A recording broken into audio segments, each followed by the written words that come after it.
Saudara-saudara yang kasih dalam Tuhan, mari kita buka firman Tuhan di dalam Matius pasal yang ke-24, ayat yang ke-37.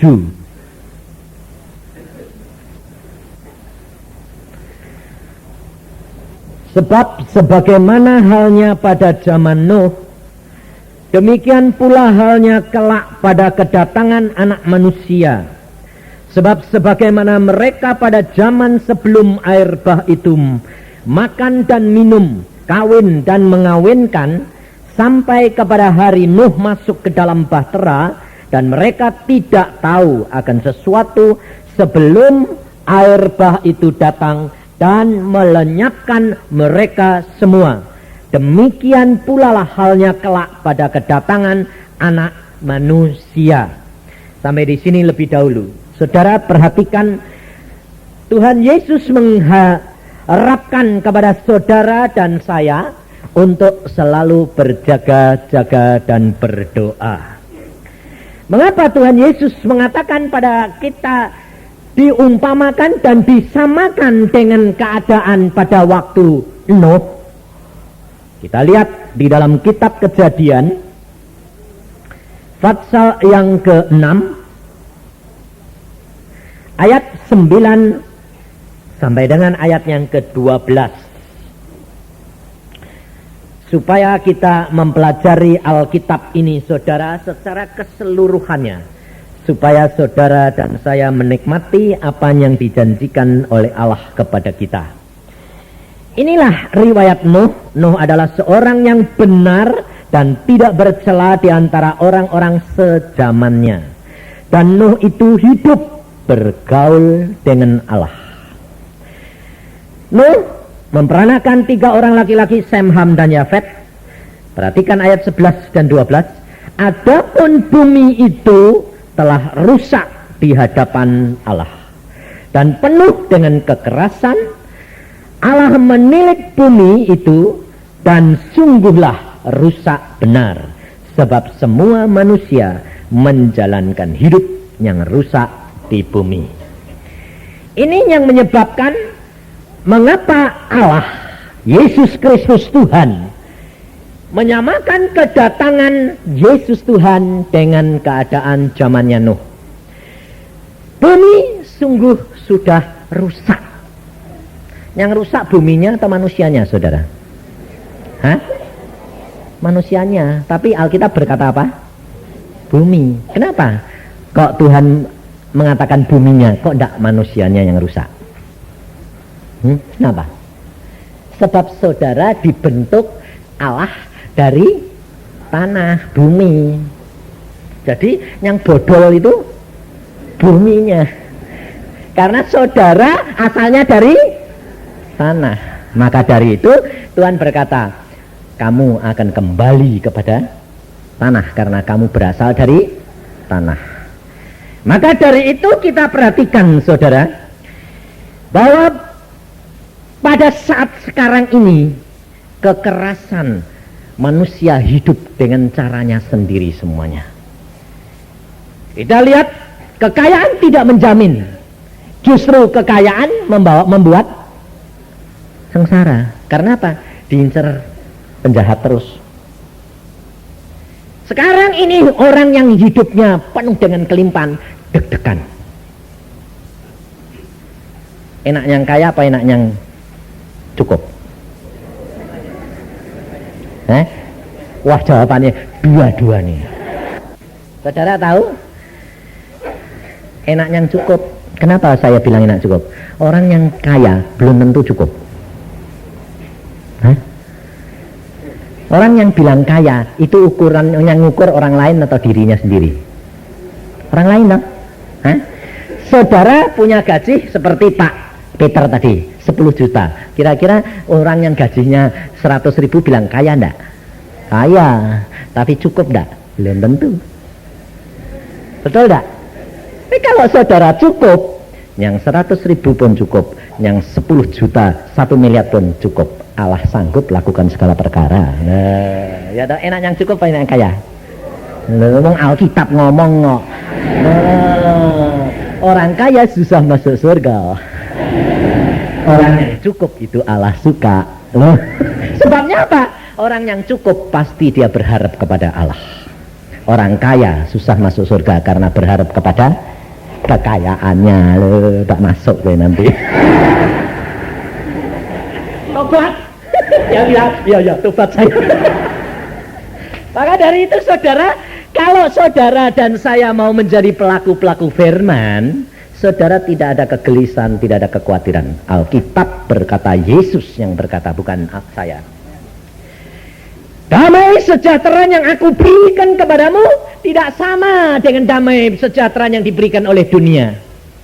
Jangan kamu takut, jangan kamu gelisah. Itu pasti orang cukup. Kenapa? Sebab dia butuh banyak, diberi banyak. Butuh sedikit, diberi sedikit. Jadi tidak pusing. Betul lah? Mau diincar sama penjahat, tidak bakal. Nah, penjahatnya bingung kok. Tidak punya? Tidak. Tapi cukup loh. Butuh banyak, dikasih banyak. Butuh sedikit, dikasih sedikit. Pas.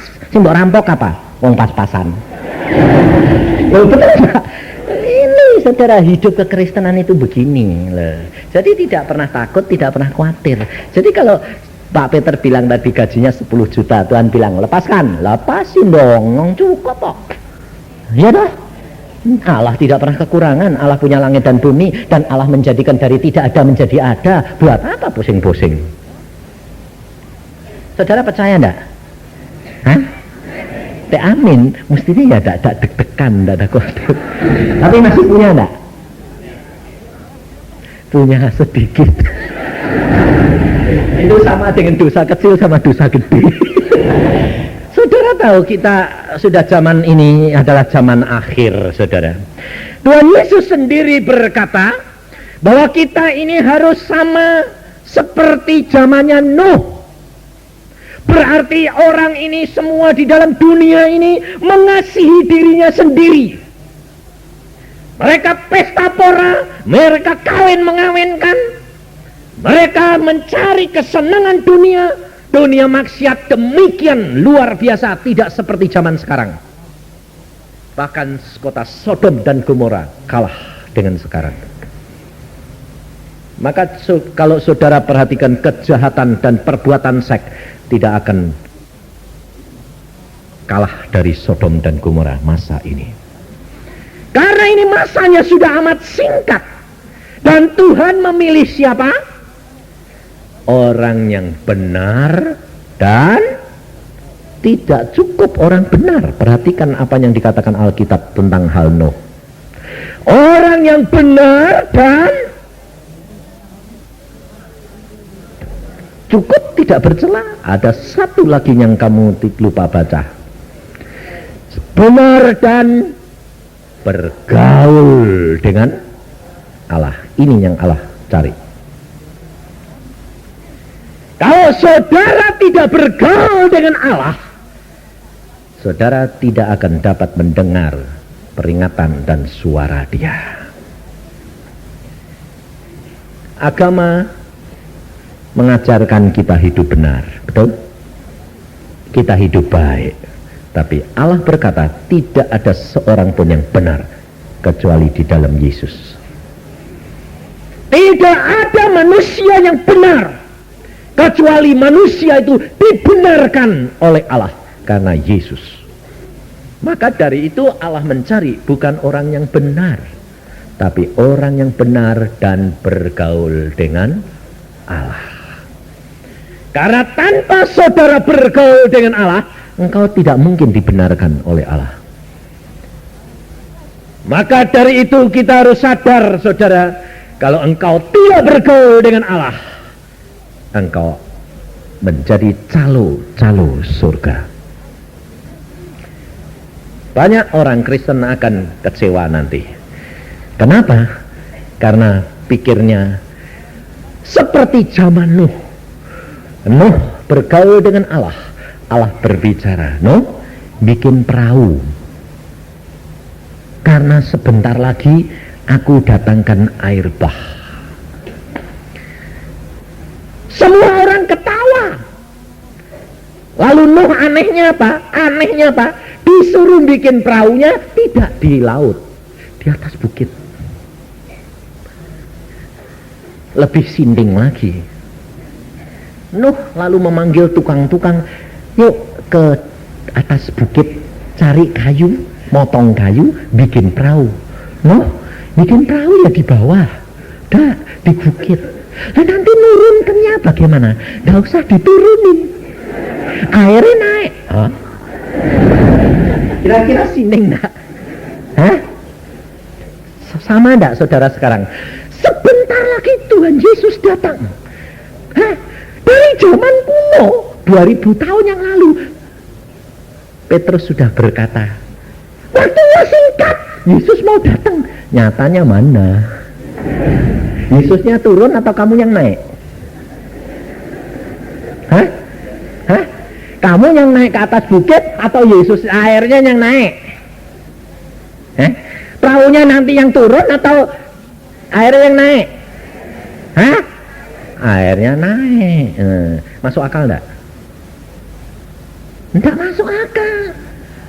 Air dari mana bisa menenggelamkan gunung?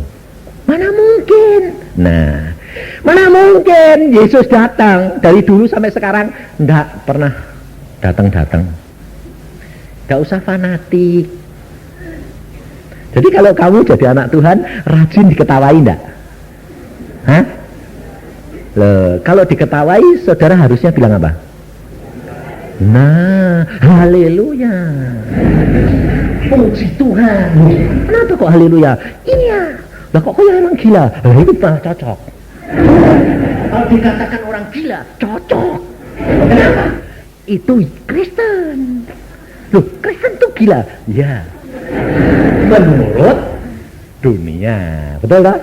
Iya, biarin. Tapi nanti kalau Tuhan datang, kita pergi semua. Rasain lu.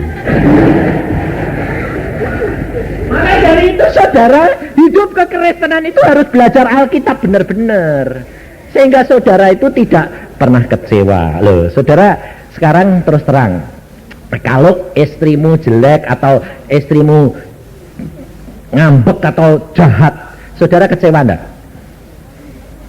Hah? Kecewa enggak suami-suami ini? Atau istri-istri ini kalau suaminya jelek itu, kalau suaminya nakal, kalau satunya badung itu, kecewa enggak? Kecewa? Salah. Ya karena kamu enggak baca Alkitab. Salah. Alkitab berkata apa tadi? Tidak ada seorang pun yang benar dan baik. Termasuk kamu tuh tahu enggak suamimu itu termasuk orang baik apa enggak? Wong Alkitab bilang tidak ada seorang pun yang baik. Suamimu baik sendiri? Hah? Enggak dong? Termasuk orang yang enggak baik. Lah kalau kamu tahu dia enggak baik, lah dia bikin kamu jengkel. Loh kok kamu marah? Wong kamu tahu dia enggak baik. Loh kamu harusnya bilang marah-marah, puji Tuhan. Kamu bilang, ya, kenapa kok kamu enggak marah? Loh, Alkitab bilang enggak ada orang baik kok, termasuk kamu. Jadi kamu memang enggak baik. Lah kok enggak marah? Lah aku tahu kalau kamu enggak baik kok, justru aku tahu enggak baik jadi enggak marah. Dan aku tahu baik, kamu enggak baik jadi marah. Karena di dalam Yesus kamu akan diubahkan. Nah, ini loh saudara. Sehingga di dalam Yesus itu tidak ada kekecewaan, tidak ada frustrasi. Tapi lucunya banyak orang Kristen frustrasi. Itu saya bilang bukan orang Kristen, baru Kristen, sedang diproses. Sebab kekristenan itu mengalami pemrosesan, saudara. Tidak sekaligus terjadi bertobat, dibaptis, terus jadi baru. Katanya aku ciptaan yang baru. Apanya yang baru? Belum berbuah, belum jadi apa-apa kok baru. Saudara dan saya harus berbuah. Saudara dan saya harus menyatakan kemuliaan Allah. Baru orang lain melihat bahwa engkau benar Kristen. Maka dari itu kita perhatikan di dalam kitab Lukas, apa yang Tuhan Yesus pesan kepada kita sekalian supaya saudara jangan sampai lengah, Di dalam kitab Lukas pasal 21 mulai ayat 34, kita jangan lengah, saudara. Jagalah dirimu supaya hatimu jangan syarat oleh pesta pora dan kemabukan serta kepentingan-kepentingan duniawi, dan supaya hari Tuhan jangan dengan tiba-tiba jatuh ke atas dirimu seperti suatu jerat, sebab ia akan menimpa semua penduduk bumi. Berjaga-jagalah senantiasa sambil berdoa supaya kamu beroleh kekuatan untuk luput dari semua yang akan terjadi itu, dan supaya kamu tahan berdiri di hadapan Anak Manusia. Perhatikan ini. Jadi kalau saudara sekarang ini menghadapi masalah maupun menghadapi sakit penyakit, itu justru saudara harus mengucap syukur atau harus ribut? Mengucap syukur. Kenapa? Karena saudara sedang diperingatkan di dalam dunia ini. Alkitab sudah berkata bahwa penghakiman di dalam kitab Petrus, bahwa penghakiman dimulai dari orang percaya.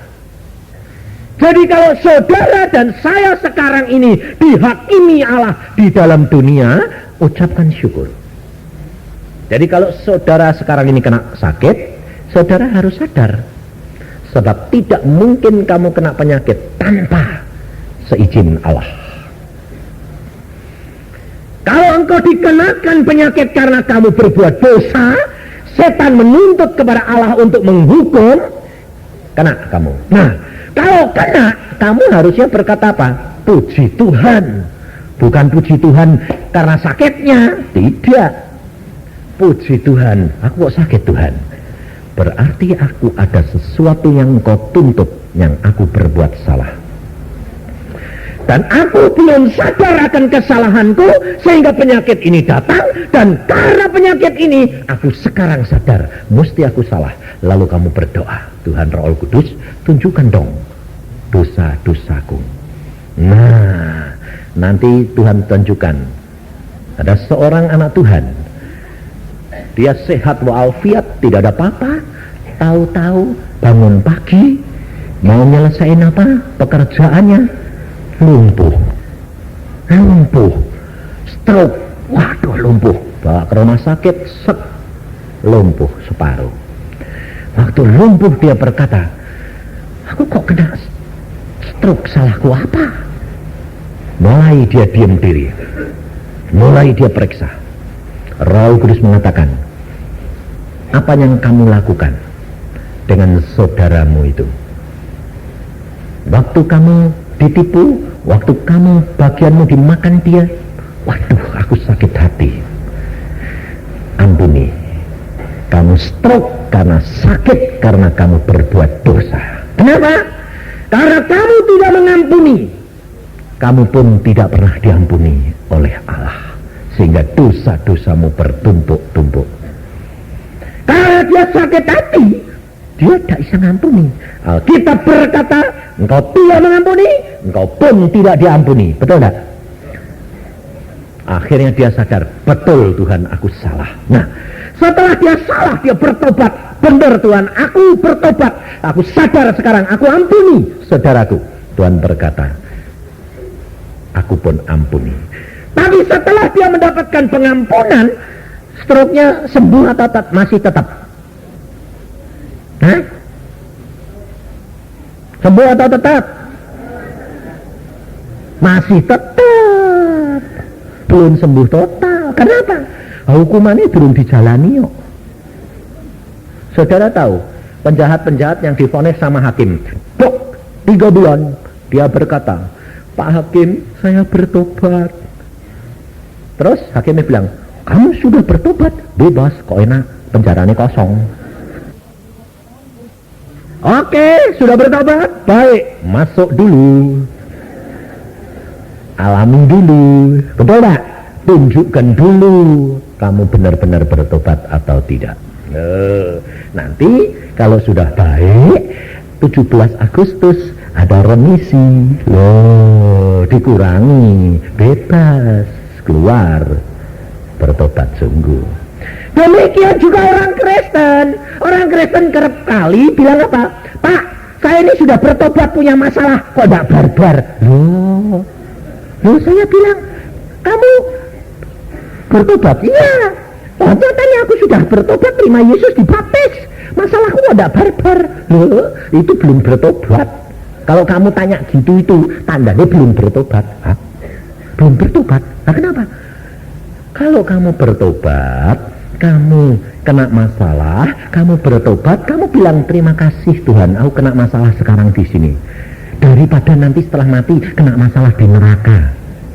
Tidak barbar di sana. Di sini paling-paling berapa tahun selesai, mati, untung. Loh, betul enggak? Kalau engkau kena masalah, karena justru Allah itu kasih kepada saudara dan saya.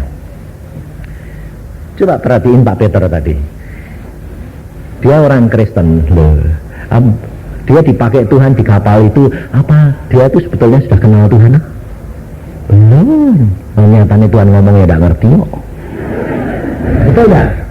Belum kenal sebetulnya. Kenapa kok bisa dipakai? Karena justru tidak ada yang dipakai.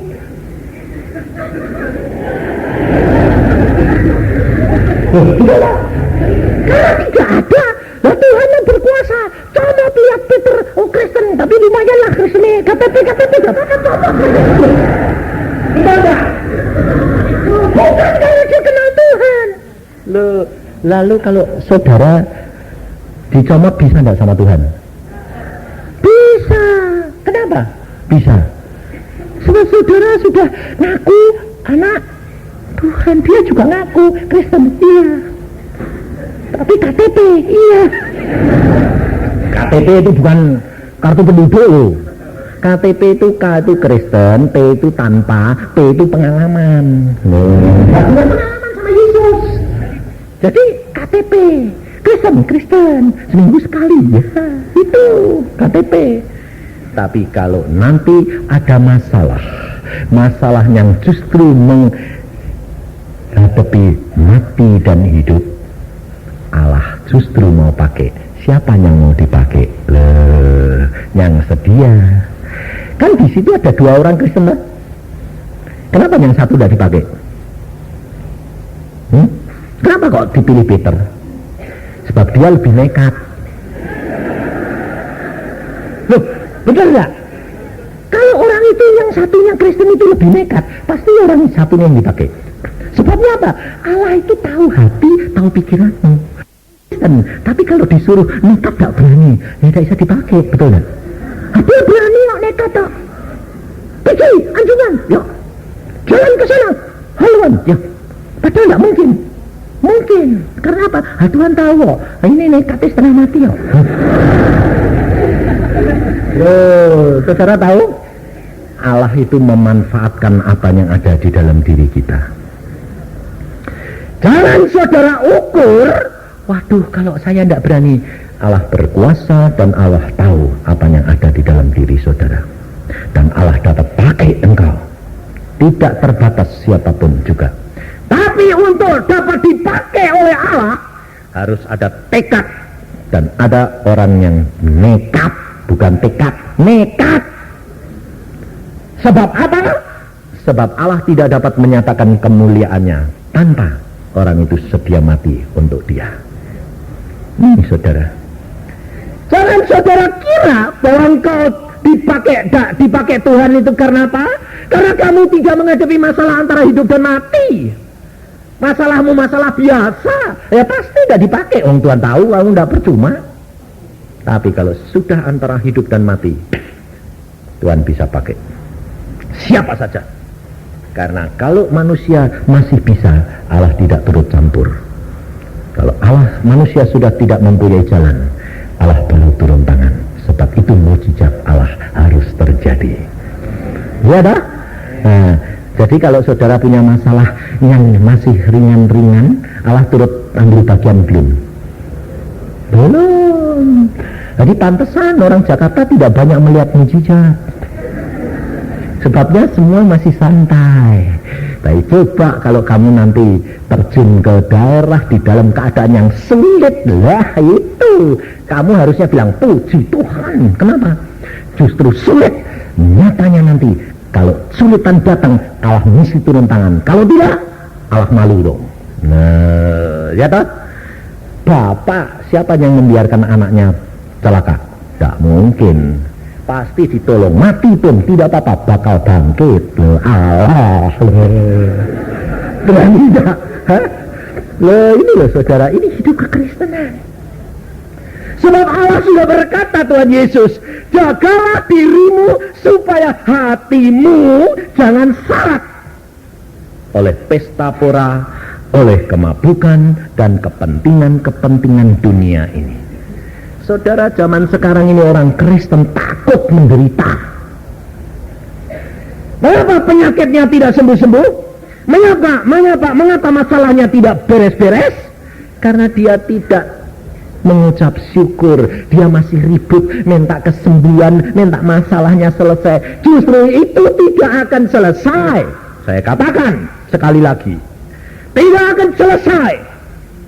Tetapi kalau orang itu kehilangan nyawa karena Yesus, dia pasti mendapat nyawa. Sebab Alkitab yang ngomong. Jadi kalau saudara kena sesuatu masalah atau penyakit, ucapkan syukur. Bertobat, setelah bertobat, ngucap syukur. Tambah parah, puji Tuhan. Kenapa? Karena kalau aku harus mati, aku pasti sudah masuk surga. Karena aku sudah bertobat. Kalau Tuhan mempunyai rencana dalam hidupku untuk menjadi saksi, Allah pasti sembuhkan. Betul tak? Kok pusing? Wong dia sanggup mengadakan segala perkara dari tidak ada menjadi ada. Makanya kalau saya menghadapi apa-apa, saya rileks. Saya kalau kena penyakit, saya selalu periksa. Tuhan, aku kok kena penyakit ini apa? Periksa. Setelah, aku dosa. Oh ya Tuhan, aku berdosa, ini salah, minta ampun. Apalagi Tuhan, sudah cukup, puji Tuhan, sakitnya tambah parah, beneran. Nah, saya mau begitu, tambah parah, puji Tuhan. Sebab ini ujian, ini bukan lagi upah dosa, tapi ini ujian. Nah, ngucap syukur, sampai mepet, mau mati, puji Tuhan. Tuhan bilang, sembuh, cukup, cepat. Soalnya apa? Coba perhatikan Sadrah, Mesah, dan Abednego. Dia pada waktu berhadapan dengan Raja Nebukadnezar, waktu dia dikatakan, kalau kamu mau menyembah berhalaku, kamu tidak usah masuk ke dapur api. Sadrah, Mesah, Abednego berkata apa?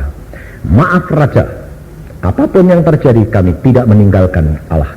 Tak ditolong pun, tak apa-apa, tetap aku tidak akan meninggalkan Allahku. Loh itu berarti kan berani mati dong.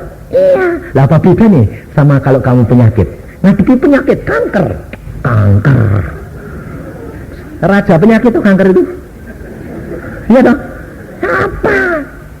Apapun yang terjadi, mati, tak apa-apa. Aku tidak akan meninggalkan Yesus. Loh gitu. Masuk barusan ngadepi raja kanker aja. Ya kompromi deh, kompromi. Malah kanker repot. Raja berkata 7 kali lipat, panasnya ditambahi. Tidak apa-apa, malah cepat. Benar kan? 7 kali lipatan malah cepat. Angus blis. Orang yang gotong aja, belum apa-apa, dia yang gotongnya mati. Nah salah ya, aku mau gotong-gotong lah, itu aku masuk dewek. Lah ya dah. Nah, digotong-gotong sing gotong mati malahan. Saya pikir Sadrah, Mesah, dan Abednego tidak berani masuk dan tidak mau masuk. Diikat, digotong. Salahmu. Nah, kalau saya ya tidak perlu, tidak usah gotong, tak masuk dewek. Om di dalam Yesus segala perkara bisa. Masuk. Ikatan terlepas. Loh, yang terbakar ikatannya apa? Tubuhnya Sadrah, Mesah, Abednego. Ikatannya. Loh, kenapa rambutnya tak terbakar? Kok talinya terbakar? Lucu toh? Coba kamu diikat tanganmu, bakaran talinya. Talinya kebakar, tanganmu turut kebakar enggak? Hah? Turut. Tapi Sadrah, Mesah dan Abednego diikat, masuk, talinya kebakar, tubuhnya tidak. Nah, itu Yesus. Nah, sebabnya apa? Di dalam Yesus hukum alam ini tidak berlaku. Contohnya, coba bayangin. Yuk lihat di dalam Lukas pasal 24. Supaya saudara dan saya itu sadar dan hidup di dalam kenyataan bahwa Allah kita Allah yang luar biasa. Lukas pasal 24 ayat 38 mulai. Akan tetapi ia berkata kepada mereka, mengapa kamu terkejut dan apa sebabnya timbul keraguan-raguan di dalam hati kamu? Lihatlah tanganku dan kakiku.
Supaya saudara dan saya itu sadar dan hidup di dalam kenyataan bahwa Allah kita Allah yang luar biasa.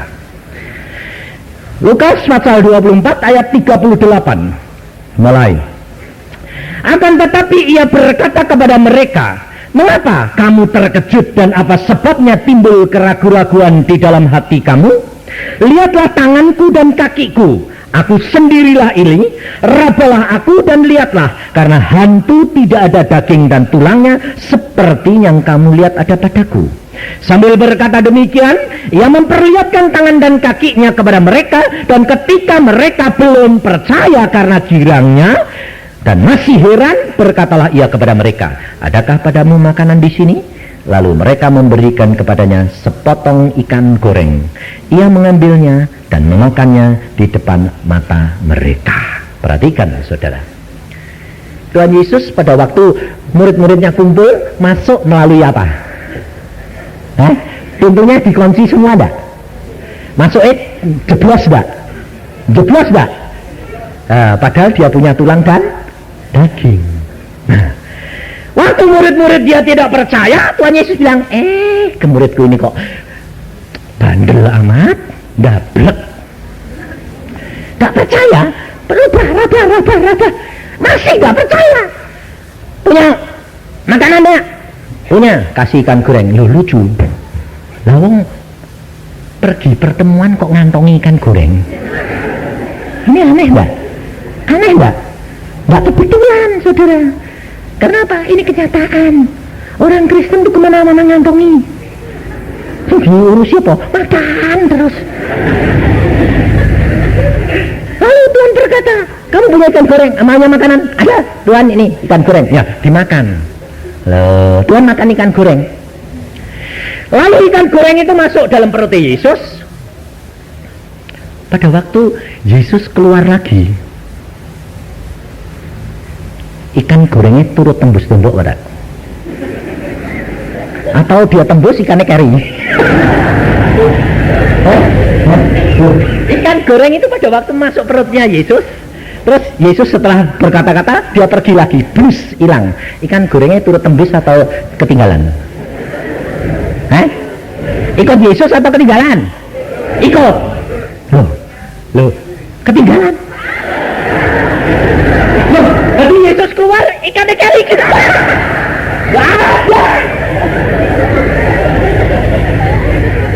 Ikut. Oh, sudah masuk di perut Yesus kok. Mau suruh ketinggalan gitu, copot.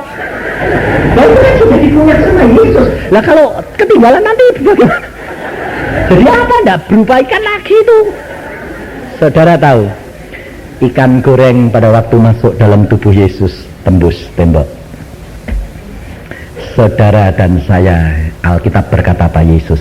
Kalau engkau di dalam aku, engkau di dalam aku, ikan goreng sama enggak? Engkau di dalam aku, kata Yesus. Ikan goreng masuk perutku, sama enggak? Jikalau engkau di dalam aku, Yohanes 15 ayat 7, dan firmanku di dalam kamu, minta apa saja kamu akan dapat. Jikalau engkau di dalam Yesus, masalah apapun hukum alam tembus. Mosok kalah sama ikan goreng? Betul enggak? Mosok kalah sama ikan goreng? Gampang toh. Kamu masuk saja di dalam diri Yesus, firman masuk dalam kamu, apa saja yang kamu lakukan dapat. Enak lah, itu rahasianya saudara. Maka dari itu kesembuhan akan terjadi dengan sendirinya. Jangan saudara ribut, kok tidak sembuh-sembuh ya? Nah, itu tandanya kurang percaya. Semua dimulai dari dalam. Anak Tuhan tadinya kena stroke karena ada sakit hati. Saudara punya penyakit karena dosa terhadap Allah. Saudara bertobat, dari dalam dibersihkan. Firman yang menjelma menjadi daging. Bukan daging jadi firman, kok balik. Hati lebih dahulu, roh yang menjelma menjadi satu kenyataan. Jelmakan Yesus di dalam hidupmu. Jelmakan firman menjadi satu kenyataan dalam hidupmu. Jadi saudara itu gampang. Saya terus terang kalau sakit saudara, saya nggak pernah gini. Minta Tuhan Yesus sembuh. Bertobat dulu, habis itu mengucap syukur. Setelah mengucap syukur, apa terjadi? Terima kasih Tuhan. Terima kasih Tuhan. Segala perkara yang kau lakukan ini untuk kebaikanku. Terima kasih. Kalau engkau hukum sekarang, di surga aku akan bebas dan tidak usah di dalam neraka. Terima kasih. Lalu apa? Sakit ini, oh ini perkara sepele, aku sudah bertobat dan aku mau jalani. Terima kasih, pada waktunya kamu harus kabur dalam nama Tuhan Yesus. Selesai, lari sendiri. Gak tahu bagaimana caranya, tahu-tahu kok hilang, beres. Gak usah khawatir. Seperti seorang ibu yang sakit kanker stadium keempat, dia berkata ganas sekali dan maksimal 3 bulan, tidak lebih, dokter bilang. Lalu dia berkata, Pak, aku cuma divonis dokter 3 bulan. Kalau divonis dokter 3 bulan, ucap syukur. Kenapa? Lah, berarti waktumu cuma tinggal 3 bulan. Ayo, malah cepet lebih enak toh. Ya Pak, tapi aku belum kerja apa-apa. Jangan khawatir, tidak ada yang terlambat. Cepat-cepat sekarang. Tiap pagi baca Alkitab, berdoa, mengucap syukur, supaya kamu punya kekuatan seperti yang Allah katakan, punya kekuatan untuk menghadap anak manusia. Lakukan. Wah, dia bilang, iya Pak, sudah 3 bulan, tidak usah diingat-ingat ya Pak, nanti datang sendiri, selesai sendiri. Ya, baca Alkitab, berdoa. Sebentar lagi bilang, Pak, ini kok sudah gerimis-gerimis, sudah mulai jalar Pak, kata dokter. Loh, perhatiin perkara-perkara urusan itu. Kamu bilang, ini aku tidak mau terpancing, ini urusan daging. Baca Alkitab, berdoa, terus saya bilang. Tahu-tahu sudah 3 bulan lewat, badannya tambah gemuk. Lalu dia bilang, bagaimana? Wah, pokoknya aku tidak peduli, besok lusa mati, kapan dokter 3 bulan. Justru orang bilang, sejak kapan? Dihitung, kok setengah tahun? Kalau gitu lewat. Dia balik ke dokternya. Dok, katanya saya 3 bulan. Namanya siapa? Ini, dicari. Ya, kankernya sudah. Wah, sudah tidak bisa ini. Mana dokter? Kok tidak tambah? Diperiksa. Loh, kok malah ngecil, hilang. Kamu tambah gemuk? Iya. Nah, bukan kankernya yang gemuk, saya gemuk. Nanti dia gemuk, kankernya cilik. Loh, gemuknya. Pakai obat apa? Yesus. Sembuh sampai sekarang sudah 2,5 tahun dan tidak pernah kembali. Yesus. Betul enggak? Kalau saudara itu takut kehilangan nyawa, kamu bahkan takut mati jadi ini. Tapi kalau saudara berani di dalam Yesus dan firman-Ku di dalamnya, jangan kamu takut. Kamu harus berdoa. Kamu harus mengikuti firman, berdoa supaya kamu mendapatkan kekuatan pada waktu Yesus datang kembali. Jangan saudara bilang, kapan Pak datang? Aku bilang, tidak usah ngurusi, setahun lagi, belum tentu. Siapa tahu kalau besok kamu sudah didatangi Tuhan. Ya toh, saudara tahu besok terjadi apa? Nggak tahu dah. Nah, kalau tahu Tuhan datang sendiri pada kamu, ayo nak pulang, mau apa? Nggak mau pulang, katanya. Oktober 92. Lalu Tuhan bilang, ya itu untuk umum, untuk. Tapi untuk kamu, besok. Bingung nggak kamu? Terus nangis, jangan Tuhan, tunda dong loh. Sudah selesai. Saudara tahu, saudara tidak usah ngurusi yang tahun depan. Hari ini ada kesukarannya sendiri, besok ada kesukarannya sendiri, hari demi hari. Tuhan Yesus ngomong sama saya, saudara, waktu minggu yang lalu saya di Surabaya. Tuhan berkata begini, Yusak, aku berkata, apakah nanti kalau anak manusia datang mendapati iman di bumi? Kaget saya. Tuhan, berarti kalau engkau nanti datang, banyak orang Kristen tidak sadar akan kedatangan Tuhan karena tidak punya iman, betul tidak? Lalu saya berkata, wah kalau gitu banyak yang ketinggalan Tuhan. Ya. Wah kalau gitu jangan datang rombongan Tuhan. Datanglah sendiri-sendiri sajalah, lumayan. Sebabnya kalau rombongan, demikian Tuhan datang, tidak ada pertolongan. Tapi kalau Tuhan datang sendiri-sendiri, Tuhan akan memperingatkan, memperhatikan loh, karena Tuhan itu menyayangi kamu pribadi demi pribadi. Sehingga pada waktu itu saya berkata, loh kalau gitu, apa yang aku harus lakukan Tuhan? Tuhan berkata apa? Lihat zaman sekarang, Iblis memberikan apa? Jerat-jerat dengan cara bangun tidur, orang sudah sibuk dengan masalahnya dan tidak ada kesempatan untuk memikirkan tentang hal Yesus dan imannya. Masuk kantor, sibuk semuanya.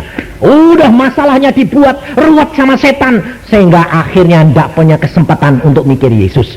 Lah kalau tahu-tahu Tuhan datang siang itu, kamu di mana? Sedang ribut sama urusanmu, betul nggak? Itu jerat setan. Tuhan berkata, jangan jaga hatimu, jangan sampai syarat dengan perkara-perkara daging dunia. Lalu saya berkata, bagaimana caranya Tuhan? Ajarkan mereka seperti yang kamu sudah aku ajarkan. Bangun pagi, sebelum masuk kerja, pagi hari sebelum jam 5, menghadap kepada Tuhan. Lalu katakan, Tuhan, apa yang hari ini aku harus lakukan? Loh. Meskipun saudara bekerja, itu melakukan pekerjaan Allah. Meskipun saudara kerja di kantor, saudara melakukan pekerjaan Allah. Jadi saudara bangun pagi, menghadap dulu, membaca firman, menyembah Dia, dan katakan, Tuhan, apa yang aku harus lakukan hari ini? Nah, kalau kamu tiap pagi begitu, seandainya kamu di kantor sibuk sekalipun, Allah datang, kamu tertolong. Karena hari ini kamu sudah siap apa yang aku lakukan hari ini. Pasti siap toh? Dan kalau Tuhan mau datangnya siang, Tuhan bilang, siap-siap, aku mau datang. Loh, tapi kalau hari itu ngantuk Tuhan, masuk kantor sibuk, Tuhan datang, di mana kamu? Tinggal. Maka dari itu Tuhan berkata, kamu ajarkan seperti yang Allahmu ajarkan kepadamu. Bangun pagi, tiap pagi kamu katakan. Karena apa? Di dalam Yohanes pasal yang ke-17, Yohanes pasal 17 ayat 4,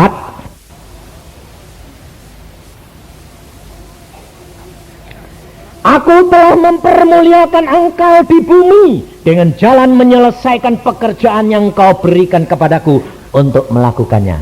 Loh, kalau saudara dan saya melakukan pekerjaanmu itu menyelesaikan dengan pimpinan Roh Al Kudus, engkau mempermuliakan Allah. Saudara tahu, jangan saudara kira kalau saudara pergi kantor kerja, bisnis itu tidak memuliakan Allah. Itu memuliakan Allah, asalkan kamu lakukan bersama dengan Yesus Tuhan, dengan Roh Allah Kudus. Cara memuliakan Allah bukan hanya di sini, saudara.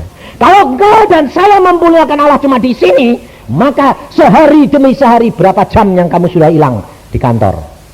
Tetapi di kantor pun kamu bisa memuliakan Allah, karena kamu melakukan pekerjaanmu bersama dengan Allah. Itu menyelesaikan tugas yang Allah berikan. Maka dari itu saudara harus baca Alkitab, sehingga tiap pagi kamu bangun, kamu bersama dengan Allah. Dan kalau saya, aneh lagi sembayangnya. Saya kalau pagi berkata gini, Tuhan, aku hari ini mau apa yang aku harus lakukan?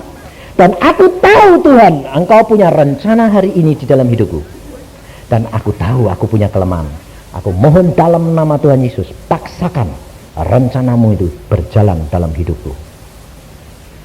Sebab aku tahu rencanamu indah bagiku.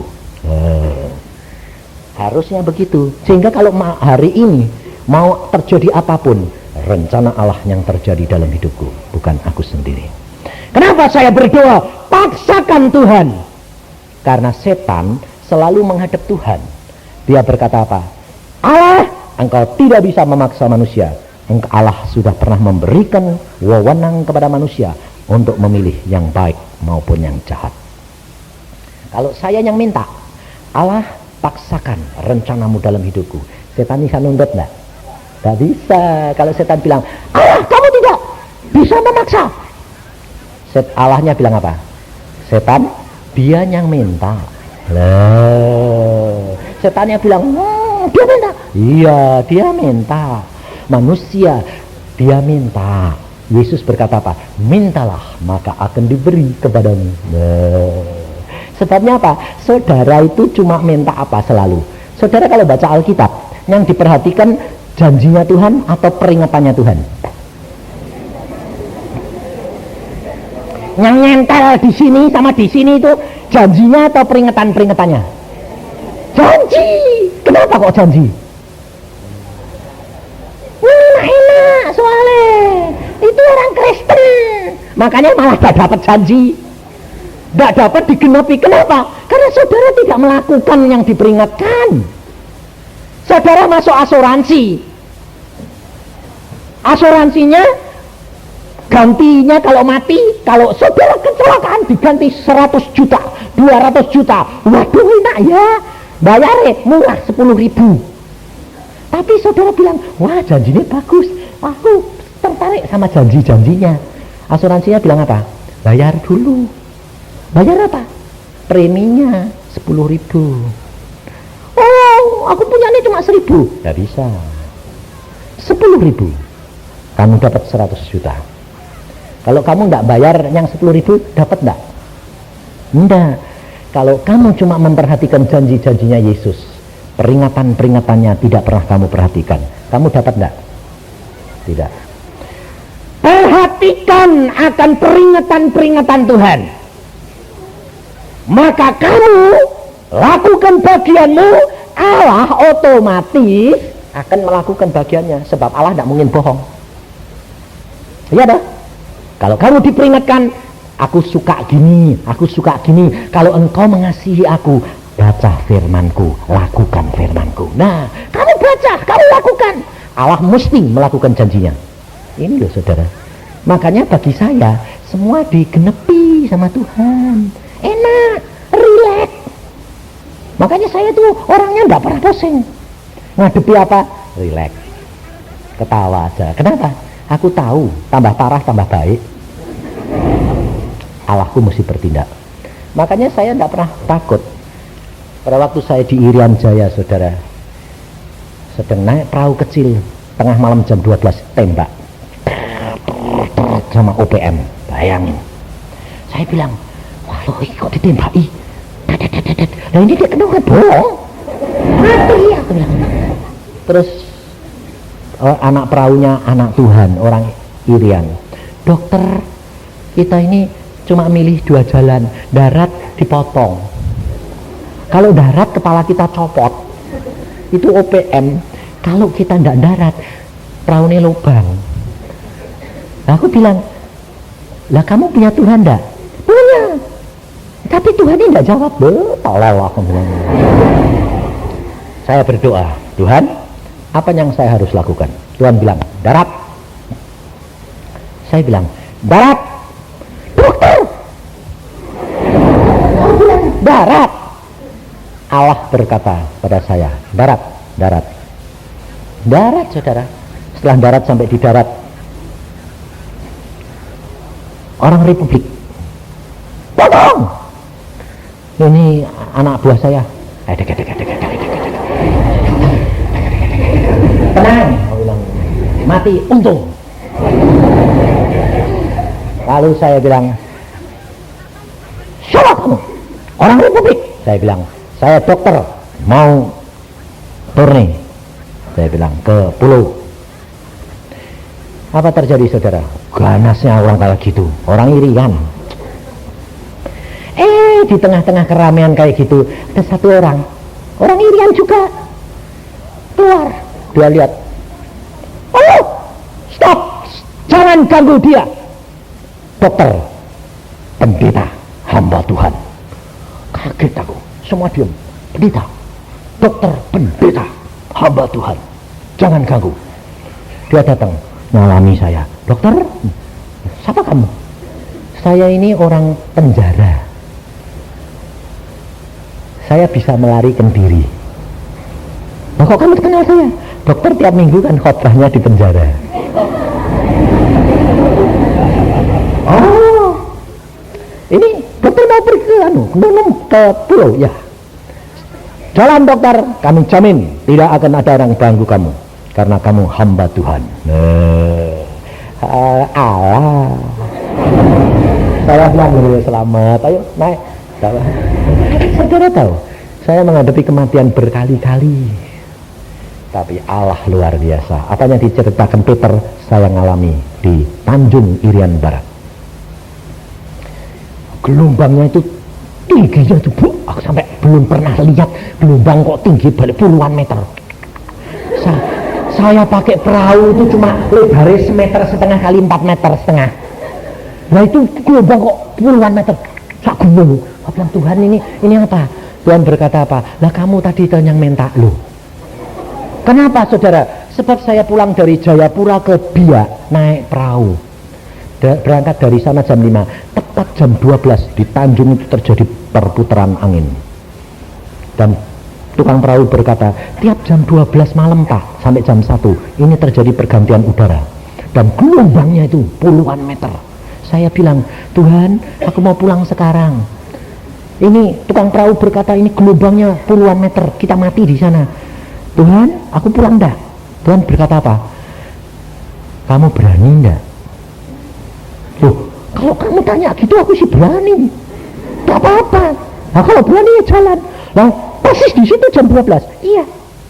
Nah, nanti kalau angin ini datang, loh kamu percaya enggak? Bisa diundur. Oh ya, unduran enggak ada. Oh ya, mundur maju. Saya bilang, berangkat. Dokter, di situ persis. Gak apa-apa, mundur. Mundur, gelombangi. Masa dokter? Gak mungkin, itu alam setiap jam 12 sampai jam 1. Sudah percaya saja. Kalau kamu gak lihat malapetaka, nggak lihat mujizat. Saya bilang, tapi kita nanti mati semua dokter. Kamu sama saya harga mana? Dia bilang, ya, dokter berani? Berani, mosok kamu nggak berani? Berharga saya bilang. Berani dia. Persis jam 12 dia lihat awan gelap di sana, dia bilang, itu dokter.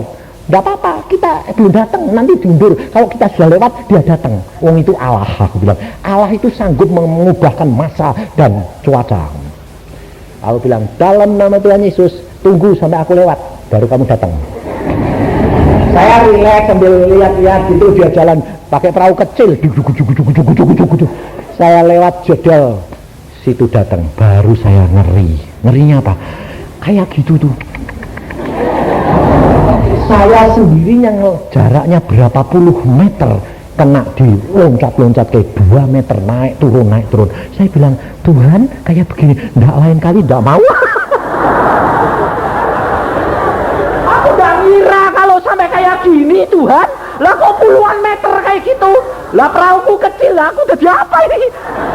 Tuhan bilang, kalau kamu tidak mengalami malapetaka, ndak lihat malapetaka, kamu ndak percaya. Ndak akan melihat kuasa dan kemuliaanku. Saudara tahu? Maka dari itu saudara, kalau kamu menghadapi masalah, ucapkan syukur, periksa diri, kamu akan melihat kemuliaan Allah dinyatakan dalam hidupmu. Amin. Mari kita berdoa. Tuhan, firman-Mu sudah hamba